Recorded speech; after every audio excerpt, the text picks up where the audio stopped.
Fortra has stuck the Montaigne, by the way, so we will see the Monty push.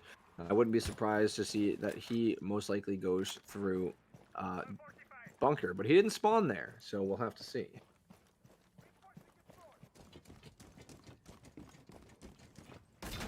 He's actually going to be opening up the garage first. He's going to be pushing in there. No roamers there, so he's going to go down the main stairs. The camera at the top of the main, or the first floor main stairs there will see him. He's not going to take it out. It's flashing in his face.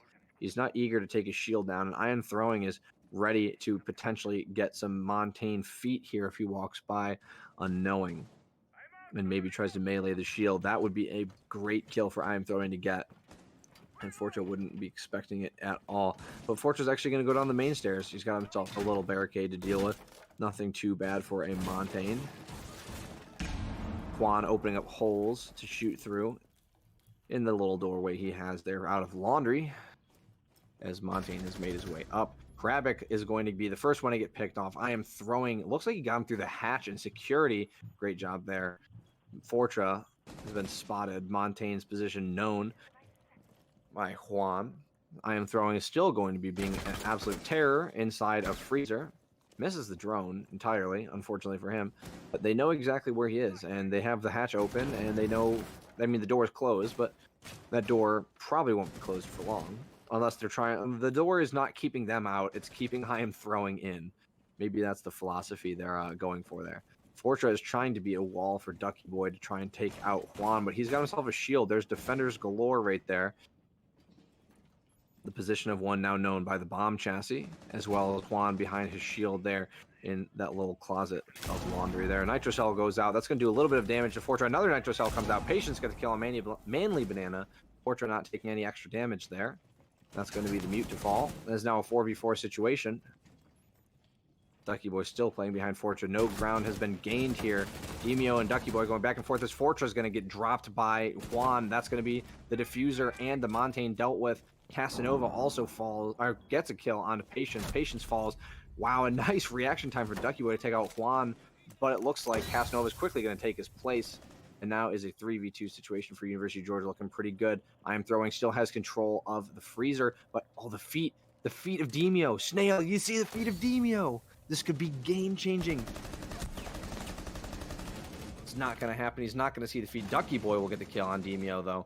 Could have saved Ducky Boy some grief, though. It's a 2v2 situation now. Ducky Boy and Snail, especially Ducky Boy, fighting back very hard. A triple kill for Ducky Boy as he gets Casanova. It's all on I'm Throwing. I'm Throwing gets a kill on Snail, and double kills. He picks up a Ducky Boy on the other side of Freezer, and University of Georgia is going to win it on Outback in overtime. I mean, not. What am I going on about? Oregon. These O maps in overtime. A hard-fought victory indeed for University of Georgia. As after that, we're going to be seeing map 3 from these teams. So this undefeated team matchup is fittingly going the full distance. At Patience sitting on top of the lobby this time with 17 kills, but Juan and I'm Throwing, the dynamic duo, not far behind with 16 apiece. That was a much higher fragging game than last. And yeah, that was great playing from both teams. And we will see everybody back here in a few minutes once again as we will be going on to the deciding map, map 3. So we'll see you all then.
Just like the street lights lit this town, like a fire in a blaze, gotta burn it down. Can't be afraid to leave this out.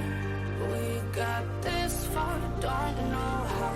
I see danger in your eyes. They know we'll burn down the night. Coming just like the sunrise. You know that we gonna light it up tonight. We gonna light it up tonight. We gonna light it up just like the sunrise. We gonna light it up.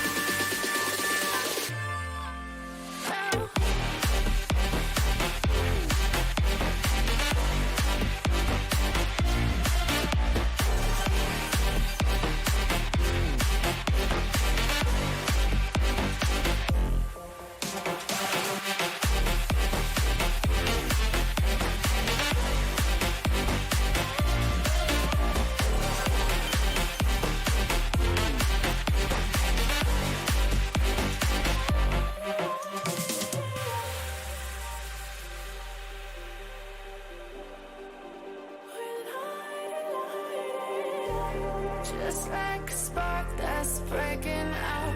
Can't make a stop, can't turn back now. We know that there's no room for doubt. No, we can't turn back now. I see danger in your eyes. They know we'll burn down the night.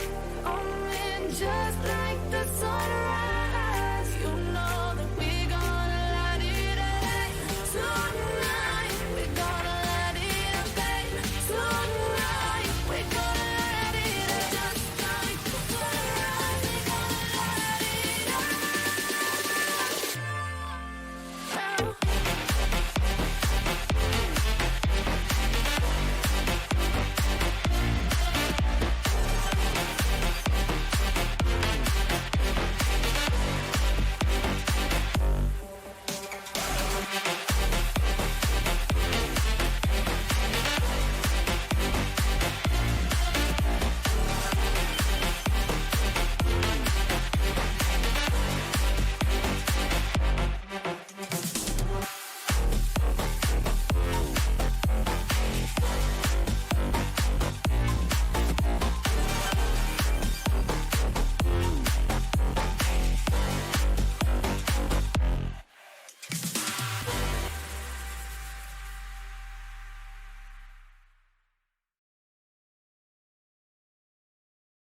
in the sky, gazing far into the night. I raise my hand to the fire, but it's no use, 'cause you can't stop it from shining through.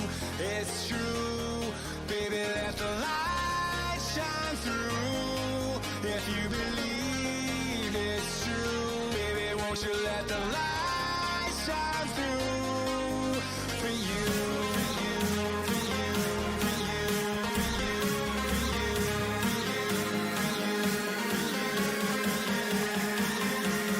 won't you let the light shine through?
All right, welcome back, everyone. We're here, CR6 matchup, University of Georgia versus Illinois State here. Both these teams undefeated, and as you could tell just by that, we're going to map 3, the deciding map, and the emergency reinforcements have arrived. I am joined by the pun-slinging DJ Dextrose as my co-caster for tonight. Hello, ladies and gentlemen. Poseidon, I'm sure not to step on your toes here. All right, sounds good. I mean, I'm gonna need a little bit of toe stepping to keep me awake during this match. Not to say that the teams aren't, giving us an exciting match. For sure they are, but because they're so good and so evenly matched, they're making it run late into the night. So let's get right on into this match. Map 3 is going to be Villa, and we have University of Georgia starting on defense. Very lucky, very good for them. They've got to defend first all 3 maps, actually. And so they will get the first ban here on Villa. So for the attack, and they're defending first, I'm assuming we're probably going to see a Thatcher ban.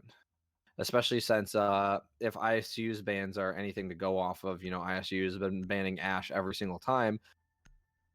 Because apparently I Am Throwing is an Ash main. And they don't want to see it. Apparently it's too scary. So Thatcher is off the board, as one would expect. The instant ban here coming out from Illinois State is going to be Ash. It is going to be Ash. They're afraid of the Ash. They really, really don't want Throwing playing Ash, despite the fact that he says he sucks at her. And yeah, now we're looking over at the defensive bans. We see ISU, they're going to go ahead and take Clash off the board. Clash, I would definitely understand that detriment, but that's going to leave both Echo and Mira on the board. Very strong, or excuse me, Mira, because Echo is auto banned. Forgive me. Force a habit. But Mira staying on the board is going to give the defenders a little bit more strength. UGA might want to look at that, but no, they're going to take it off the board, not wanting to risk it for when the side switch occurs. So that's going to be Mira off the board, Echo autoband, and Clash, the little pesky, shocking annoyance, taking off the board as well for the defense. I got to say, those are some pretty good defensive bans. Yeah, like the Mira for sure. Clash, I don't know. They must have some sort of information about UGA and Clash, because they also banned Ash and Clash last map as well. And the Ash, they've banned all 3 maps actually, because like I said, apparently I Am Throwing is something of an Ash god. We haven't gotten to see it tonight. But the Clash is confusing to me because Clash never got played once on map 1, and they let the Clash go through. The Clash has, despite that, Clash has been banned by ISU on maps 2 and 3 now. So I'm very confused. Maybe they just don't like the Clash. I don't know. I really can't put up any reasoning other than they don't like Clash. But if the first map is anything to go off of, University of Georgia doesn't play Clash, at least on those maps, I guess. But Thinking about this map now, we're over in Trophy to start with. Usually I'll see teams start out over on Aviator, excuse me. It's a late night already for me, so DJ's a little bit more tired, but we're going to see Trophy coming out first. And, you know, I'm actually excited to see this because we got Wamai and Jaeger coming out. That's going to be a nice little defense for them to set up, and they're going to be using these castle barricades to try to keep Master Bedroom very fortified. Now over on the side of attacking, we do have some wonderful roam clear and flank watch coming out from Jackal and Nomad. So those operators being brought to the table could give ISU the little leverage they need on opening up strong on this heavily defender-sided map. yeah, if you can see too, they've set themselves up a little bit of a mini games aviator defense there on this side of the map, as well as they're clearly ready for a very strong push utility wise through the master bedroom closet, as they were dedicating a lot of ADSs and Wamai magnets to that general area. But yeah, they have themselves a little bit of a mini area there set up. You know, like they got the walls reinforced. They've got quite a strong hold on that side of the map. Unless it's very well coordinated, it'd be very hard for the attack to push all the way through on the study side. Indeed. Here we see Juan swing out with the SMG-11, trying to get rid of that intel game as the drone swings through study. It's going to live. It's going to take its little drone life and go back to the attackers, reporting on what it's found. And it seems like we're going to see a study-side push, which, honestly, given how much utility the defenders have over there, that might not be the best that ISU needs to do. They're going to be playing right into where UGN wants them to play. Yeah, like I was thinking the same thing. They've got the rotate holes. Wow, Juan, how are you still missing this drone? They've got the rotate holes and everything that they need, and they've got all the reinforcements. But no, they're just going to get aggressive here. They're actually going to use a thermite exothermic charge to get one of the walls open. And if you're the defenders, this is your cue to file on through that hole in the vault and actually get out of here. There's 1 minute and 15 seconds left. You've wasted enough time. And, you know, the only utility you really used were reinforcements and barbed wire. You didn't really waste any, like, real important utility, especially for trophy statuary. And the hold that Demio has inside of Master Bedroom and the Master Bedroom closet is going to really waste a lot of time on anyone trying to get that wall open. So they've done a really good job of it. And I guess Trabic just doesn't want to shoot that mute jammer. Interesting. But yeah, like, the push just coming. They did push through, but there's less than 1 minute left. And there's been absolutely no damage exchanged anywhere. And just as I say that, I'm throwing gets a double kill. The nitro cell from Juan to pick up the third is all falling apart very quickly for ISU. It's just Patience and Fortra left alive. Mainly Banana's going to take some damage from Asterisk. He's going to smoke it off, cutting off another path for Patience. And just like that, it's over. University of Georgia wins round 1, ending on a trade from the castle. What? That was crazy. That fell Indeed, apart and so quickly. yeah, from the fact that UGA set up a defense that ISU just played right into, they wasted 2 minutes of that 3-minute round clearing out study, and then when they get set up, they just get torn apart immediately. So this attacking team needs to reevaluate how they're going to push it. Luckily, we're not going to be able. Luckily for them, we're not going to see that set up at least for a few rounds, since we're going to have to go down to library, but it is going to be a little bit more difficult because this is not the standard. We don't ever really see library played usually. Usually you see rotates going through aviators, study, and dining room if you really need it. Library is the most underplayed side on this map. Yeah, they went to they must have some strategies for this living room library, and they 6-picked off the bandit to make them think they might be going into aviator games. They brought the castle instead. This is interesting, and you can tell by the way they set that site up upstairs. They clearly have some very unique strategies that I have not seen personally for this site. So this is going to be very interesting to see. And unless ISU just really knows how to attack living room library, this is actually going to be troublesome for them because you'd think like, oh, it's living room library, it's the worst site, but most teams don't practice attacking living room libraries. So This is it's going to going be to a very expansive hold, however. They're not closing everything up like you would see in a ranked match. They're actually opening up, allowing rotates holds into that hallway, putting reinforcements on piano to protect their long, going outside dining room. And they even have proximity sensors to protect near the stairwell. So this is a setup designed for roamers. They're going to, the castle Oh. even, to cut off some of the hallway's Oh my connection. So God. this has got to be, they've been preparing for this moment. They've been preparing to flip it on ISU's head right here, right now, as we're going to see ISU preparing to go underneath. That's already one of the impacts gone from Zofia. Jackal opening up with the drone. I almost don't want to cast this round just because I'm morbidly curious as to how it plays out, the way this is set up and the site that's being played. It's like, it's so strange. I've never seen anything like it. And it looks like the entire attack is just going to go from the basement onto Astro Stairs, the base of Astro Stairs on the north side, and the Grandfather Clock Hall going into Mudroom Bikes. There's some bikes in here. I don't think that says actually bikes, but and they've got I'm throwing upstairs as well. So he's actually slowly making his way towards that hallway there, and also towards he's around Astro Stairs. They also have Demio there to cover the hall in case. But you know, he doesn't need to be playing this aggressive. I mean, he could, if and it might pay off unless they're aware of it, because he's got the proximity sensor there. He doesn't need to play this aggressively. But I am throwing. Can't wait to see how this pans out. He's coming down behind them. There are some attackers here. Snail. Oh, they had an eye on him. He's gonna get on his drone, but I'm throwing's gonna go back up the staircase. They must have known due to the fact that someone was on the camera. They must not have just communicated the information effectively. But Hravik and Snail are there. Both of them, their backs turned, and nobody to watch. I think this is a really good setup that they're having. They're having the Goyu and the Jaeger lurk, but not overexpose themselves. This is what you want to see from defenders. They could get aggressive if they really wanted to, but they're playing for the clock. That's the end game for the defenders. The clock is what matters. So better than taking engagements, you're making them uncertain on where the defenders are. And we even see Castle supporting from Red Stairs as Tuan is going to pick up a kill. I'm throwing, taking an air too, just like last round. The old 1-2 punch coming from UGA. That's going to move it at 5v2 now, minute left.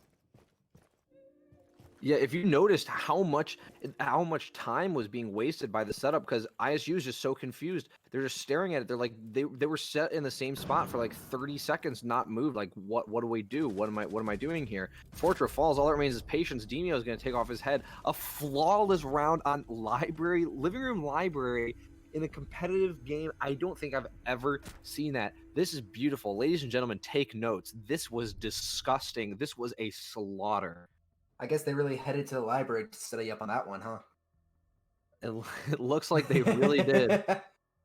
But yeah, that was amazing to see. That was a setup that utilized the effectiveness of the shotgun, rotation holes, sightlines, and even Castle. Castle, who one of the operators that I personally don't like the most because he's so easy to counter. Zofia, Ash, breaching charges, all the hard breachers. Frag grenades, for crying out loud. But Castle worked well in that because it all came together, every piece of the puzzle. And I don't know how. I hope that we see a wonderful comeback coming from ISU whenever we go back to library, if we go back to library, because I don't imagine that's going to be a one-off, because there was so much that ISU didn't unravel with that one round. That was beautiful. That was just like a massively created like 3-course meal right there from University of Georgia. That was one of the best things I've ever seen. And yeah, that was amazing. And Yeah. another thing I wanted to touch on now on this round, I saw Casanova bring the pulse out first, and you were in the middle of saying something, so I didn't want to say anything, but in the back of my mind, I knew, like showing pulse, showing your hand, saying like, hey, look, I'm playing pulse. Like if you're smart, that's almost a guaranteed 6-pick. Like no one's gonna show you pulse outright and say, hey, I'm playing pulse. So and he did 6-pick onto the castle because like Pulse is one of those operators, kind of like Vigil, or like so you need to be sneaky to play Pulse, and because his job is to like go underneath, and if they're going underneath, then it's not really going to work out. Don't tell me we're gonna get an opening pick from the Kaid just sitting right here, lying prone. Oh And my with god, that, he did. the thermite is down, Snail's off the board. That means they cannot go through those hard walls that are even Kaided.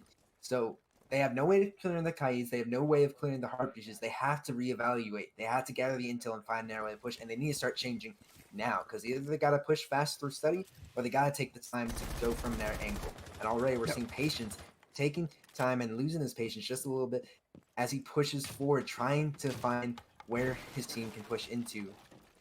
That was the thermite. This is already off to a terrible start. You can tell diffuser dropped. Not that that really matters, but the thermite killed with over 2 minutes and 30 seconds left in the round. Every single attacker pushing from a different doorway. Everyone's completely split up, and it starts out immediately as a 4v5. You're losing your hard breacher. This is an absolutely terrible situation for ISU, and it will be nothing short of a miracle for them to win this round. I can only see this going one way at the moment. That is an absolutely and not really to the fault of ISU, but that's just a horrible way to start the round. Extremely unlucky. Having the thermite be the first one to push up, and then having be taken out by a spawn peak that you don't often see.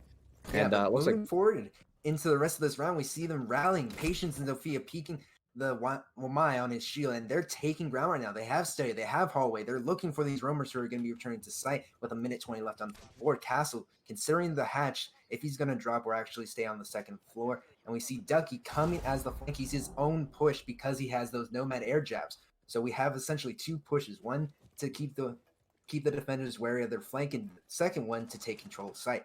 Is it going to work though with only a minute left? yeah, the timer really working against ISU right now. It's a 4v4 situation, but just as I say that, Demio double kill turns it into a 4v3 situation as he takes out Hrabic. That's the C7E off the board. Very strong AR, very powerful operator. Demio not looking good right now in terms of health, but looking definitely very good in terms of aim.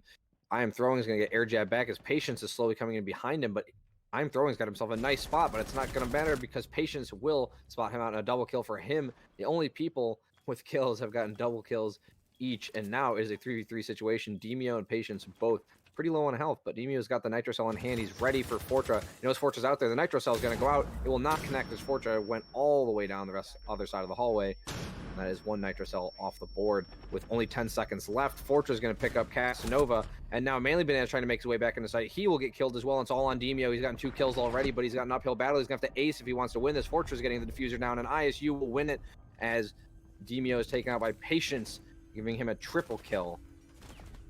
And that goes to show, ladies and gentlemen, you don't need a hard breach. You don't even need to have the same man count as your opponent. You just need to keep a level head and push with your team. We see moments where the team is ready and set up. The Nomad air jab in library. The fact that we have Zofia fragging the mute before her teammate can get killed. It's just all lining up perfectly. And that's the amazing thing about this game. The timing lined up and the communication. Shaking off Snail's death early on in that round. ISU comes on to claim one round, making it 2-1. And they're looking to keep going. They're looking to keep that momentum pushing. Yeah, that was crazy. Absolutely amazing gameplay from ISU to keep themselves in that and actually win that. Like I thought for sure that UGA had that in the bag, considering how they played in the first 2 rounds and then getting that opening pick. But like ISU was they were sick of having they were sick of losing on their attack here on Villa, and they actually won a round in which it seemed like they had the least chance of winning, which is great from them.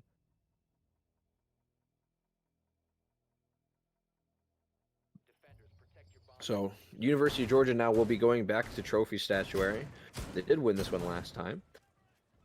We've yet to see them play kitchen, but I mean, if their living room library is as strong as it is, I guess you don't really need to play kitchen. I think kitchen will be their wild card actually, because library is already so strong. But I think their ability is in that they shake it up. So the fact that library is so strong almost makes me think that they also will have a strong kitchen, because you'll expect them to go back to library since it was so strong. But if they need to break the momentum, let's say this goes to 2-2, I can reasonably see them going to kitchen, assuming that they've practiced that as well as they have, trophy and library. Of course, it's all going to come down to whether ISU plays into the study hold that UGA is going to have, or if they're going to push from somewhere else. Yeah, it would be very smart to have your team's strongest map. Have it, have an idea of what you want to do for all 4 defense sites, just to throw them off and really drive the nail into the coffin. But it looks like ISU has adapted, and now they're going to get ready to push into the master bedroom. But that is going to be Demio's job this time around. 1 man instead of 2, but he's got himself quite a little hold here I saw Castle reinforcing something interesting earlier. He reinforced, so you know that archway in master bedroom that leads towards the bathroom? Correct. He reinforced one of those windows with a castle barricade, which was interesting. I don't know if that's still there, but that was the one on the south side. I can't wait to see if that's still there because I don't know what the point of that castle barricade was, but I guess we'll find out. Yeah, it is still there. That the purpose of that is to give cover on to the rotate. I've seen a couple of tier 1 or tier 2 teams use that strat in the VODs that I've seen. It's just to give that little bit more cover and to allow a rotate hole out of the side into master bedroom. Manly Banana picking up the SMG 11 kill on Sportra. That's going to be the Zofia off the board, but we're going to see that ISU needs to keep up this push. They need to keep the pressure on. Otherwise, we're going to see the rotate coming out from the defenders from Study. In fact, they may have already rejoined up with their defenders on site. Yeah, that's my bad. I must have just missed that there was a rotate hole right there. And yeah, there it is, sure enough. That definitely helps out a lot. That's very smart. It certainly seems like University of Georgia has some very unique defense setups here that I personally have never seen. Casanova and Juan both adding on kills from themselves there. Now it just leaves Snail and Ducky Boy, the remaining attackers. It's going to be looking like it's going to be a pretty oppressive defense here in the master bedroom. I almost called the master bedroom. I called the master bedroom because that's where the defense is really taking place at the moment. But it's trophy statuary, and Ducky Boy's going to be taken out even after Manly Banana was air jabbed there, and Snail, Juan, that was Juan. Snail now is the only attacker left. He is just staring down death in that master bedroom bathroom. And see, I almost feel like they need to use their utility a bit more. We see Zofia die without using many of her chargers. We see Sledge die. Frag grenades, I believe, went unused. We see the Nomad die. I believe 1, maybe 2 of her air jabs were used, but not enough. We need to see something where they don't stagnate outside. They stagnated outside of master bedroom. They stagnated on their push from Study. We need to see them closing in quick, especially this round where they know that someone's going to be waiting Study. And we see Castle trying to get the run out, but he's going to fall and be down. And we're just going to see Snail wait it out, going to pad the KD, unfortunately, and is buying his team time to communicate and see what they can do to restructure, because obviously they need to do something to stop the stagnation. Yeah, like and like you said, and obviously Snail didn't use any of his utility. He didn't even get a chance to use it. There was really in the master bedroom, no attackers were able to enter the building. That hold was so strong from Demio and Juan and Casanova and Manly Band over there. See, what I'm thinking is, you know that your opponent's using Castle. You're bringing Zofia every time anyways, and even occasionally someone who will have frag grenades or breaching charges. Why not utilize that to clear some of that utility? If they lost that Castle window covering that rotate, that could apply a little bit more pressure, made the push into master bedroom a bit easier.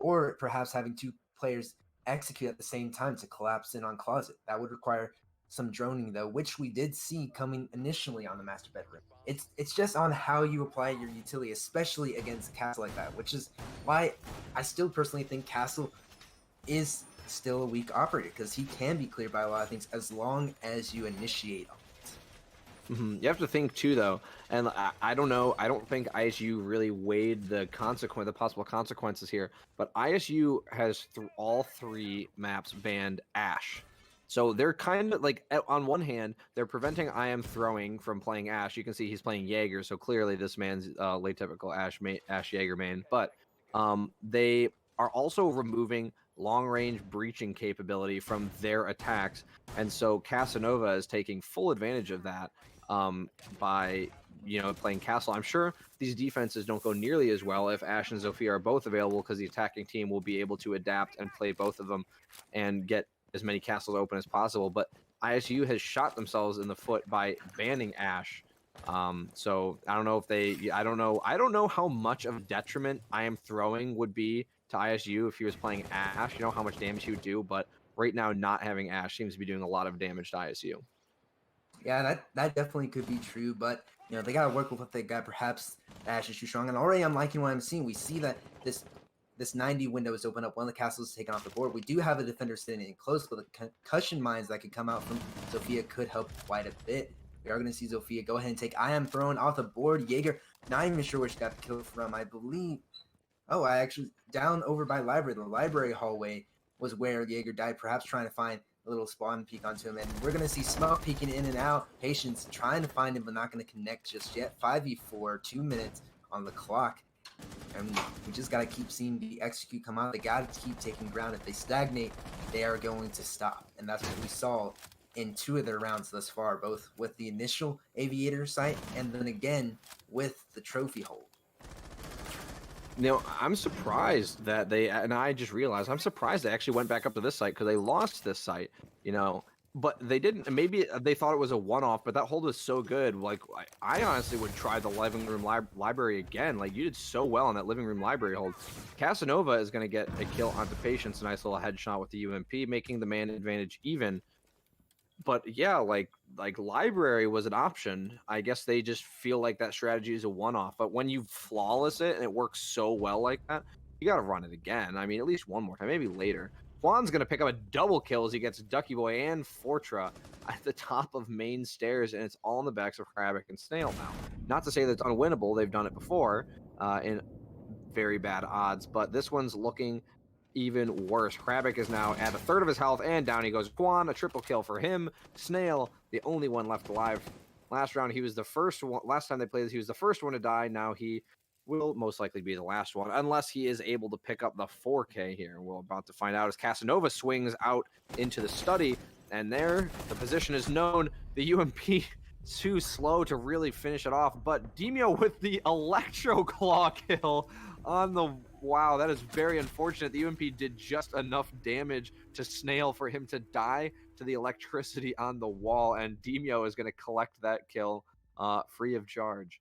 Yeah, you gotta know that Snail is asking himself, you just gotta be kaiding me with that. But in all seriousness, though, I think they went back up to Aviators, at least in my opinion, because that's the one site that ISU won. This is psychological. This may be taken a little bit too far, but thinking that that's the only site that they won, ISU is automatically going to be more confident on it. And by not killing the Thermite immediately, not saying that they were going to be able to, doubt that Kaid would be able to do the same thing we saw back in the initial Aviators hold, but by not killing the Thermite, we might have seen ISU just tunnel vision on trying to get that Thermite to open up the walls. That's the one issue with bringing a hard breacher, is sometimes teams tunnel vision on it because it seems like the most important thing. And the thing is, after the Thermite was lost, we saw them clutch it. With the Thermite alive, we see them lose it. I believe it's just a matter of they focused a little bit too much on what was not needed. For example, we didn't see Zofia follow up soon enough to get the smoke. He got behind his shield after he was concussed, and he was just ready to take her out. We just needed a little bit quicker execute once again, I believe, and maybe a little less tunnel vision on the study side of things. Perhaps they take things from a slightly different angle. But we are going back downstairs for a library hold somewhere where we can perhaps see ISU redeem themselves by hitting the books and unwinding this strange little trap that UGA has woven downstairs. Yeah, I said I wanted to see it again, and here they show it. I hope they're not stream sniping. No, this is a 3-minute delay, don't worry. But yeah, they're going back down to the living room library once again. And I mean, if you're ISU, you have to be ready for this, because I know that Villa's the defender side of the map, but you can't let it be 5-1. And this is the last round of the half. And if it goes 5-1, I certainly hope that if ISU wants to stay in this, that they have some equally as good defense strategies here on Villa, because the previous 2 maps have been so close.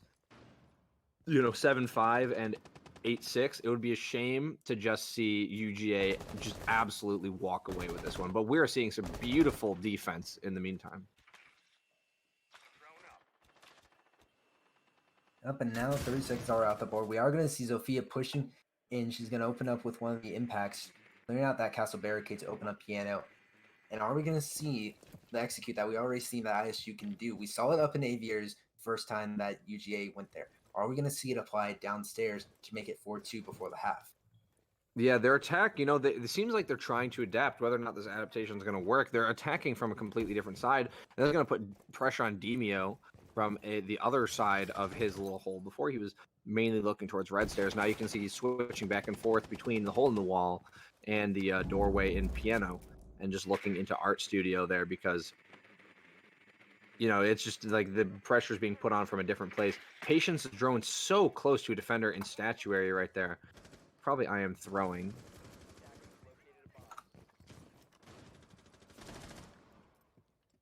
So,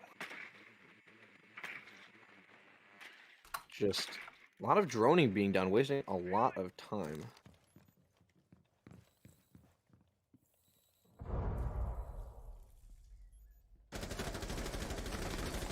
Lots of pre-fire there from I am throwing right down into where Patience is standing. He's going to walk away with a little bit of health missing. Hrabik's going to take most of the nitro cell and go down to a third of his health. And now he's going to start opening up the floor before he gets taken out completely.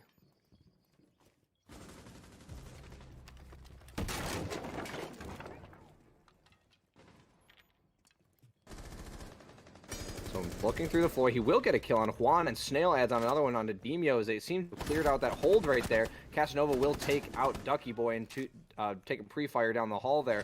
Is a 2v3 situation now as I am throwing picks up a kill on Hrabik. Things not looking great for the defense at the moment. Casanova taking lots of shots through the wall.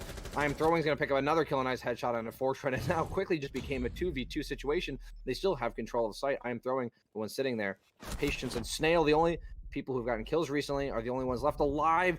Casanova's going to get another kill. It's a double kill for him. It's all on Snail in a 1v2 situation, throwing in Casanova relatively low. He's got the diffuser. He doesn't have the time, though. He's trying to put down the diffuser, but he's about to run out of time. Casanova's making his way into sight. You cannot kill two men in 1 second.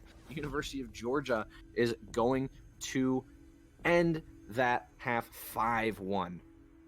Yeah, going into the half with that type of advantage, that's got to be detrimental to ISU's mindset, because we see that they can have good executes. You know, they cut off the change of the tunnel vision that there might bring sometimes. They played the man down and they won that round.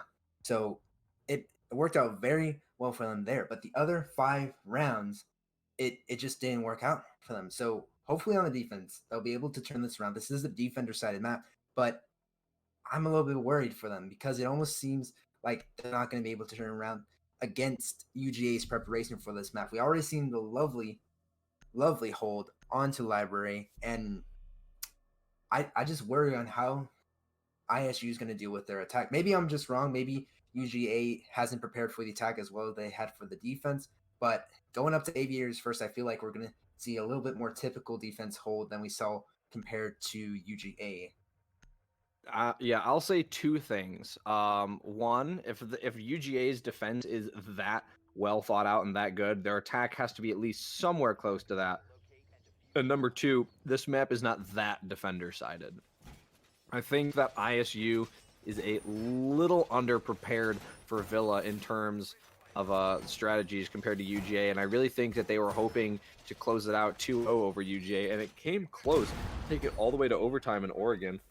But I guess now that we're on Villa and seeing how good UGA is at Villa, luckily UGA was able to win that on map 2, and things are looking much more one-sided here. But like you said, this is a statistically defense-sided map, and the defense was ahead there. But now we're on the other side of things, and ISU is going to start off in the typical starting spot, Aviator game, so we'll see how this goes for them.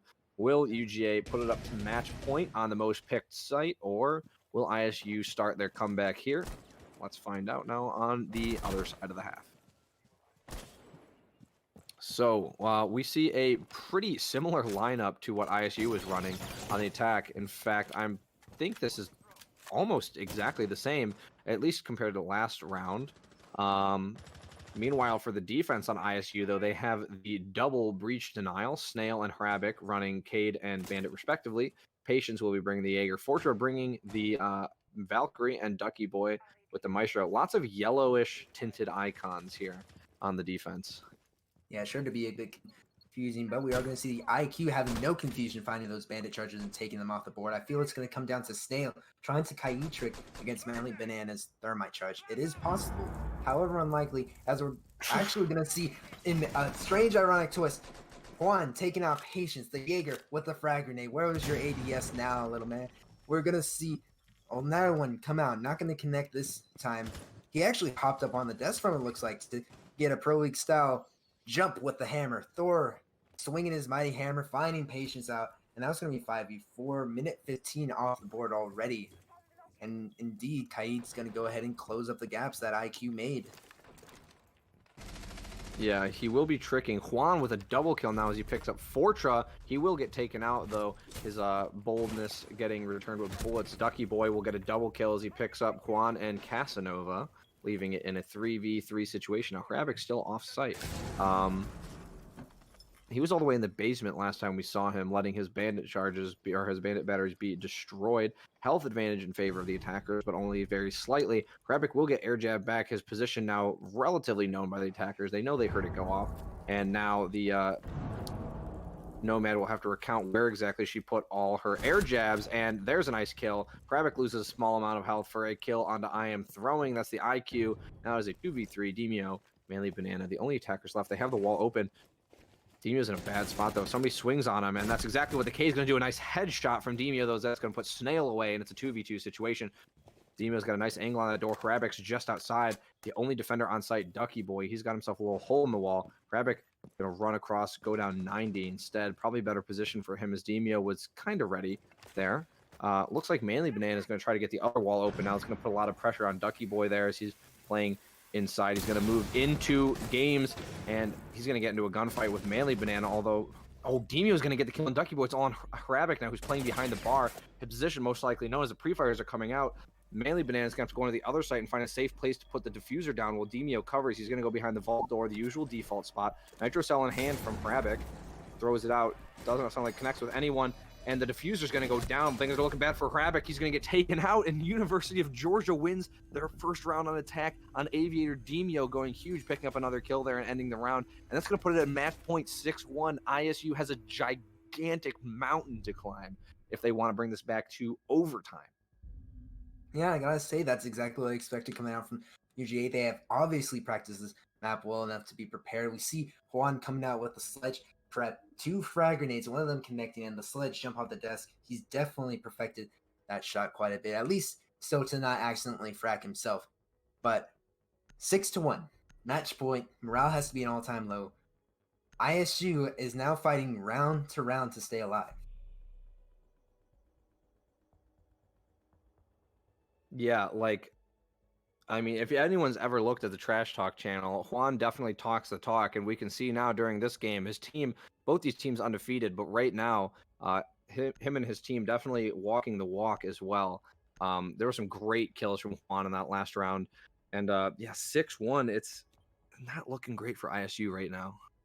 This is the last desperate attempt they're going to go to. It might be last, it might not be if this works as a desperate attempt, but they're going to go to Trophy Statuary instead, which I'd say is a good call. I mean, you lost Aviator games once, might as well try Trophy Statuary. So you don't have any record on this site yet. Go for it. See, I don't think this is going to work because they're bringing 2 ops that are designed to keep the wall closed.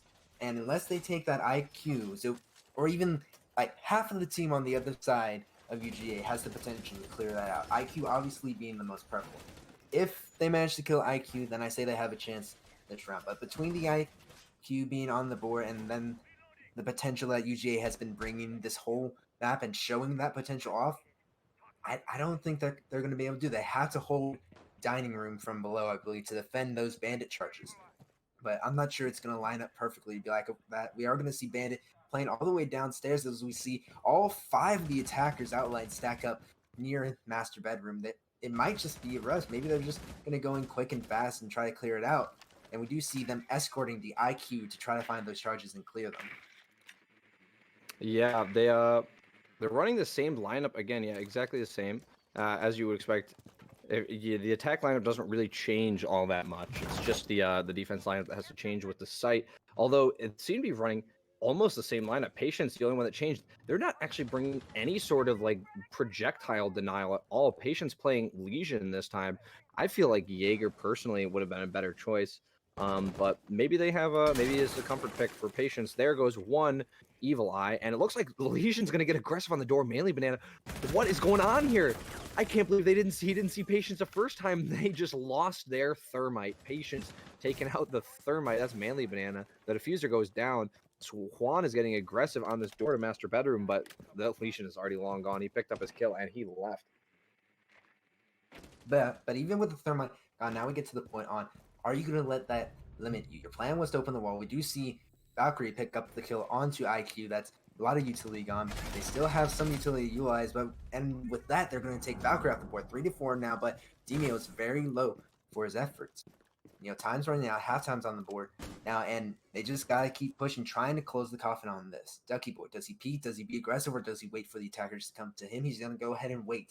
As we go ahead and see Nomad pushing through Steady over to Aviators to perhaps get the flank on him. Sophia connecting with one Bandit trade, Legion trading for the other. Patience, finding the patience to pick up a double kill, 2v3 now, and UGA has to be thinking about next round already.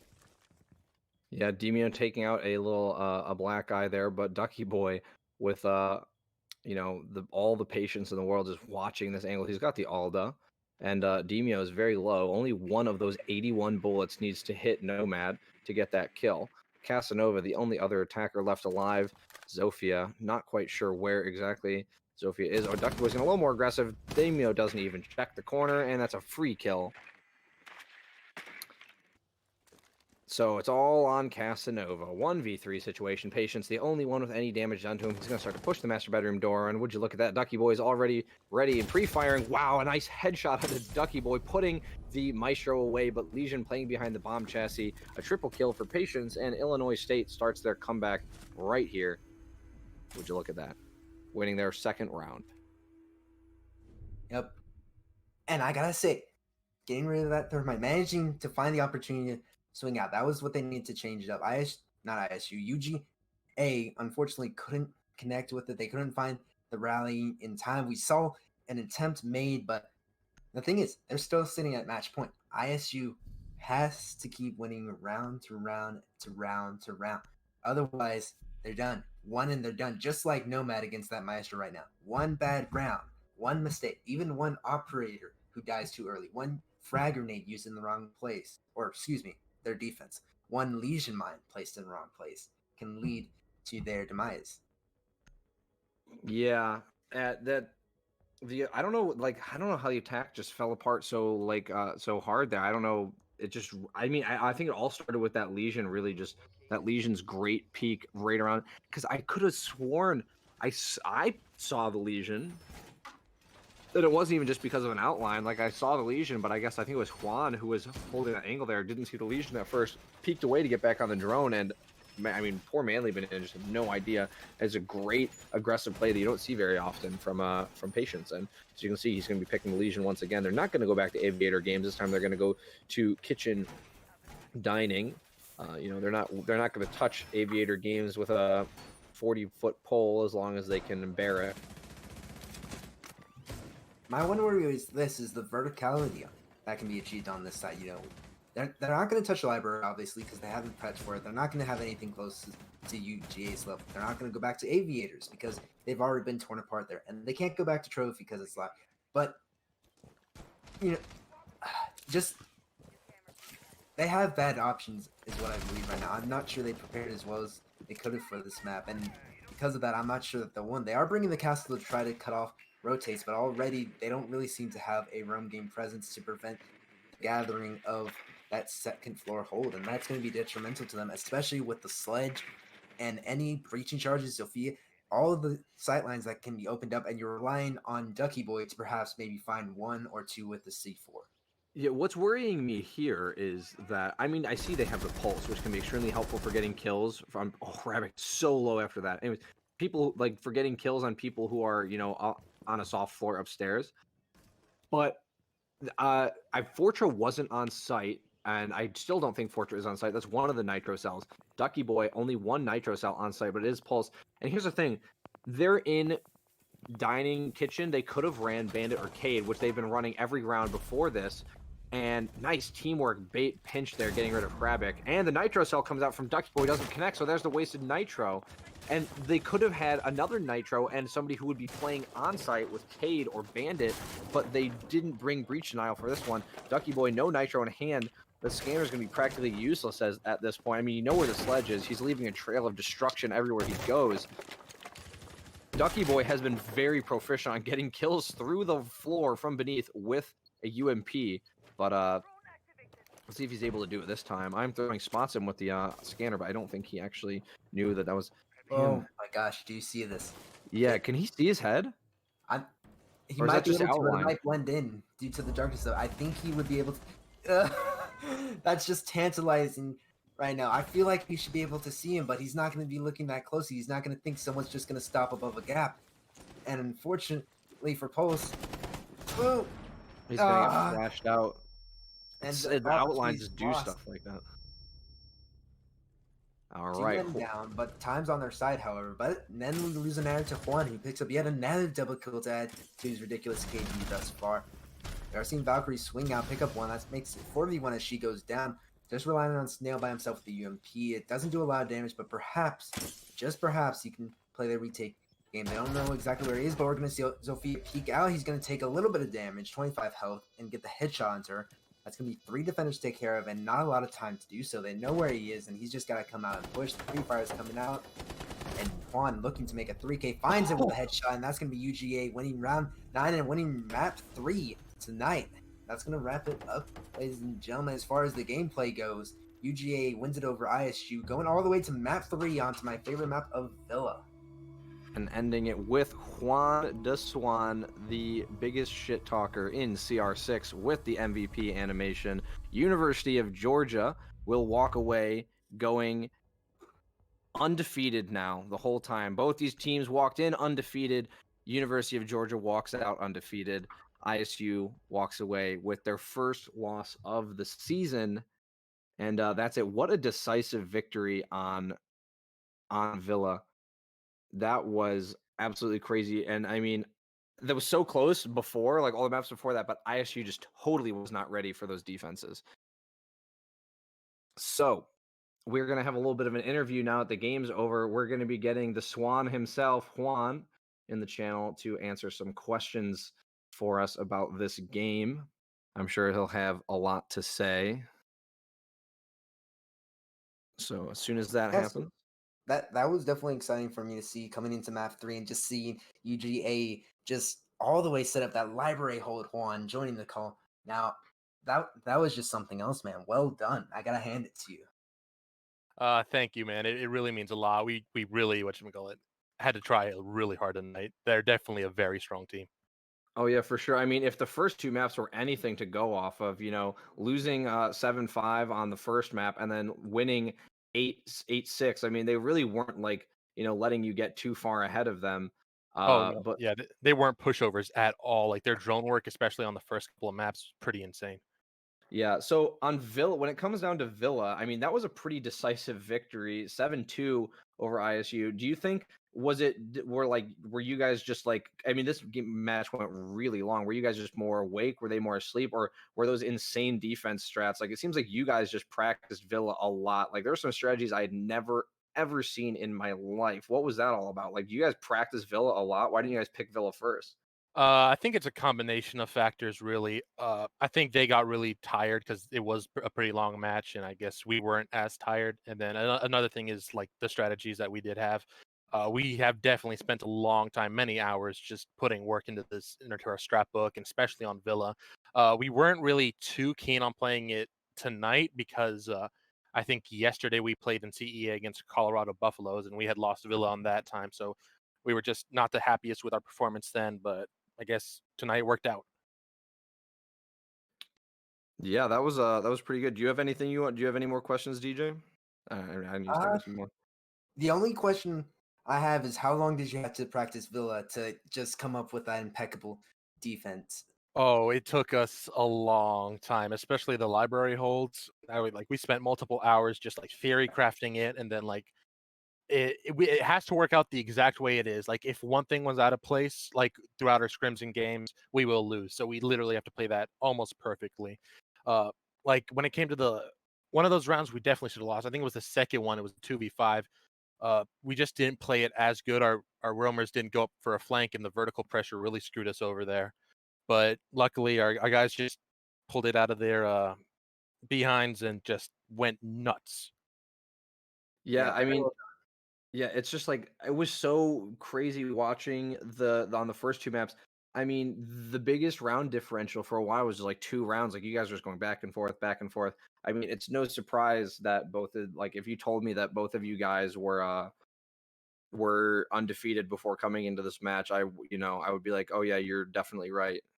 This was crazy. Both teams played really, really well, and there was a lot of clutch plays.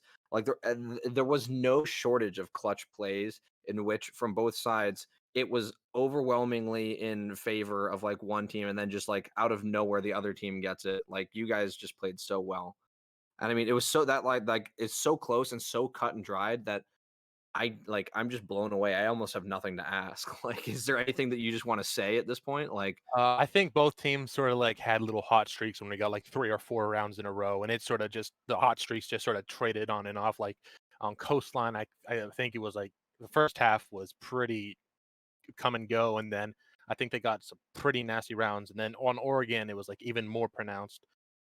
We had a hot streak to start off, and then they did, and then we just finished it up on one. I think it was just us taking turns being awake, taking intermittent naps, if you will. yeah, and certainly certain players coming alive at certain times as well. It didn't really seem like anybody on either sides really played poorly. Everybody had their moment to shine and played really well. That was probably one of the best games we've seen yet. Y'all are making it sound like a hell of a VOD to review and look over. I was only here for map 3, and I gotta go back and see map 1 and 2 after this. Like I just gotta see what y'all are talking about. I think map 2 was the most insane. Oregon was just pretty dang crazy. They had a really strong like meeting hall kitchen strategy, which we just did not have any idea to attack the first time around. Second time around, we got a little bit closer, and the third time did the trick. Yeah, it really seems that way. Yeah, that was really down to the wire. That was, if you want to see a close game, is definitely the Oregon one. But I think that's all I have, and I'm assuming that's all you have as well, DJ. I'm all set, man. I'm excited to get to that VOD, so let's wrap things up here. Yep, thank you for coming and doing an interview, Juan. GG's to your team and ISU. You guys all played absolutely wonderfully. Hey man, much love to both teams. Yep. All right. So that's going to do it, everybody. Thank you for watching. University of Georgia wins over Illinois State 2-1. Absolutely crazy matchup. If you didn't get to see all 3 maps, please make sure to go back and watch them all. That was a wild series. And University of Georgia ultimately comes out undefeated now throughout the summer season. And if Illinois State can't stop them, I don't know who can. That's a little scary. We'll see you all next time here on the CR6 channel. I've been Poseidon, and joining me for the last map was DJ Dextros. And good night.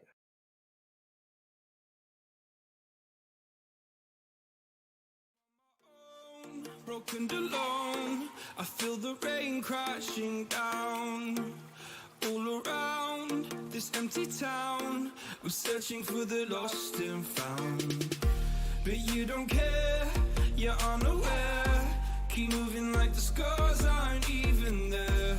It's in the air like a blazing flare.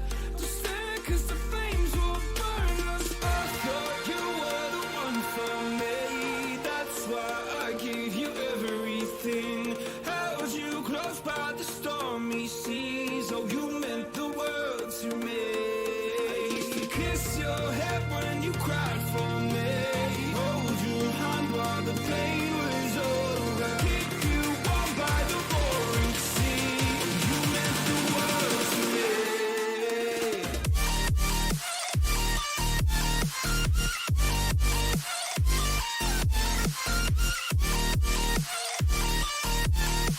Oh, you meant the world to me.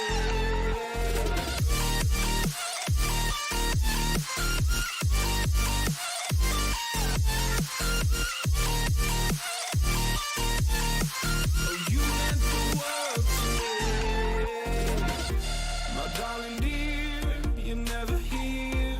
When I'm in pain, you hide and disappear. Like shadows in the atmosphere, charting the stratosphere. Yeah. I prayed for you and kept you near, in hopes you'd chase away my fears. I'm on my own, you made it so, and now I'm chasing nightmares too. I used to run with you through the great big leaves, laugh at you when you laugh at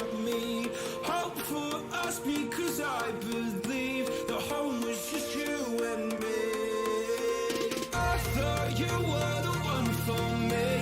That's why I gave you everything. Held you close by the stormy seas. Oh, you meant the world to me.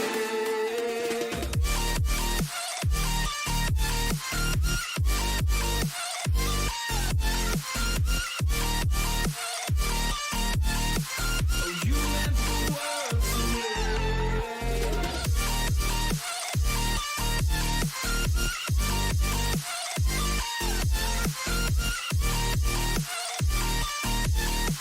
Oh, you meant the world to me. Oh, I'm gonna do this on my own. No point in blaming you, you did not know. Oh, I thought you were the one for me. That's why I gave you everything. Held you close by the stormy seas. Oh, you meant the world to me.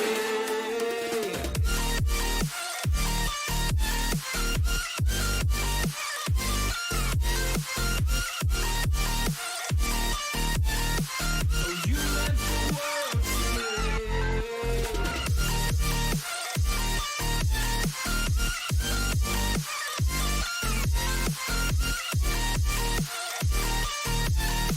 Oh, you meant the world to me.